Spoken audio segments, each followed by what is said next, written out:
You know, I don't only shoot a video of myself, certainly not to share on social media, but I've been compelled to do so the last couple of days. And the thing that concerns me is just observing what's going on in our country and what's happening to our president.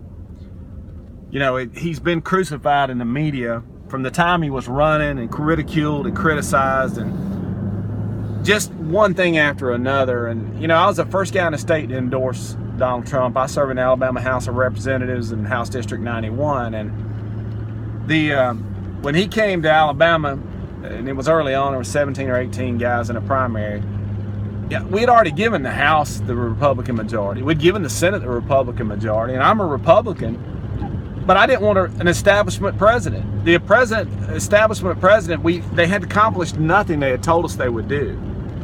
And so I wanted a president who would lead and who had courage. Political correctness has stolen our freedoms one little bit at a time. And every time you said anything that offended the left, you were crucified in the media, and nobody had the courage to stand up to them. Fortunately for us, we had a man who was running for president who was willing to put everything on hold. We didn't need him to serve as president of the United States. We had to have him. We had to have somebody that would tell it like it was. And that offended some Christians, and I understand. There were some things he said that I didn't necessarily agree with the way he said them, but I was glad to hear somebody have the courage to say what needed to be said to the liberal left media in this country. With that said, he has been crucified for that. Yeah, we heard all through the election that we want to see his tax returns. We want to see his tax returns. You know, there's something he's hiding in his tax returns. And then Rachel Maddow makes a fool of herself in primetime television on MSNBC when she opens his tax returns for all the world to see. And he was paying more taxes than MSNBC was, the network that she worked for, the champion of the liberal cause. And then all of a sudden, they reported that he had removed the bust of Martin Luther King, the hero of the civil rights, from the White House. And that was fake news. And then there's this story about Trump collusion. There was general migration of what happened to the man's character and his name and his whole personality. Not his personality, but he was under attack. He's been under attack. One lie after another. This Russian collusion thing, not one shred of evidence. Dianne Feinstein, one of the most liberal Democrats in the Senate, said there is no evidence of collusion with the Russians. And they're just not going to let it go. They're just not going to let it go. And it's moved now from attacks to like almost to an acting out of an assassination of our president. This Shakespeare in the Park thing. What an awful thing to put on display when the man has a family and he has children. I've been in politics. I serve in the Alabama House of Representatives, and I'm in my second term. My family was dragged through the mud because we were conservative, we were Christians, we were Republicans. We were dragged through the mud. And I know how painful that can be for a man and his family to attack his integrity and to make up just outright lies to destroy him. But now this Shakespeare in the Park thing, and then this severed head by Kathy Griffith. Y'all, our president is under attack, and in a sense, our voice is under attack. We sent Donald Trump to the White House, and if you look at the map of the United States, the electoral map, the college, it was overwhelmingly in support of Donald Trump. There is a couple little blue areas in some really urban areas like Chicago and California, LA, areas like that we really want to pattern our country after. They're failing miserably. The liberal policies have never worked. The people are in poverty. They're unemployed. They're dependent on their government.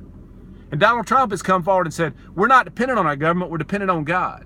He understands what's at stake for our nation. Where is our Republican House? Where is our Republican Senate? Where are these majority Republicans that we elected and we sent to D.C.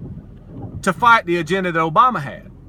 And nothing seemed to happen. Oh, they passed 66 bills to repeal Obamacare when they knew he would veto them. And then we send a president outside of the Beltway, outside of that swamp, D.C., who would actually sign a decent bill, and they can't get one to his desk. We've been played. We've been played.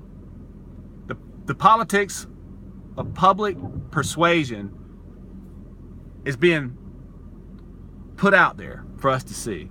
And they tell us they're going to do something. And when they're not in control of the White House, they have an excuse. Now we have a man who's willing to sign a decent bill to repeal Obamacare, and we can't seem to get one. And he gets no help from anybody in the House and Senate that are Republicans. And I'm concerned. I mean, you know, these right-wing Christian, and I'm as conservative a Christian as you're going to meet. And I love the Lord and I serve the Lord. And I seek him daily. But to crucify a man because he didn't fit your cookie cutter Christian example, and to say that he can't be used of the Lord, is simply not accurate. It's not what we've seen in the Bible. Whether it was David or Cyrus or whoever, every man that you know, whether it was Peter who denied Christ, those people who were imperfect men but were used by God for a great purpose. Never Trumpers, you got Neil Gorsuch on the Supreme Court. If he doesn't do anything else for you but put Gorsuch on the Supreme Court, you've changed a generation. He's changed a generation for you.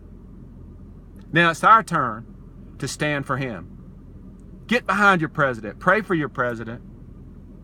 Don't buy into this hype. I mean, the collusion thing, if there was collusion, it was Hillary Clinton selling uranium to Russia and Bill Clinton getting $500,000 for a speech. That's collusion. It's Barack Obama sending millions of dollars to Iran to buy off hostages.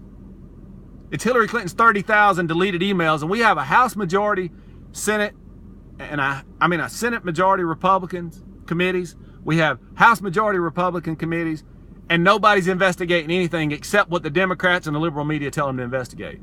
There is a swamp. It needs draining. We need to pray for our president. People, we need to support our president. I'm Barry Moore, and I'm running for 2nd Congressional District to do just that. It's time we get behind this man that we've elected. We stand with this man and quit being a silent majority.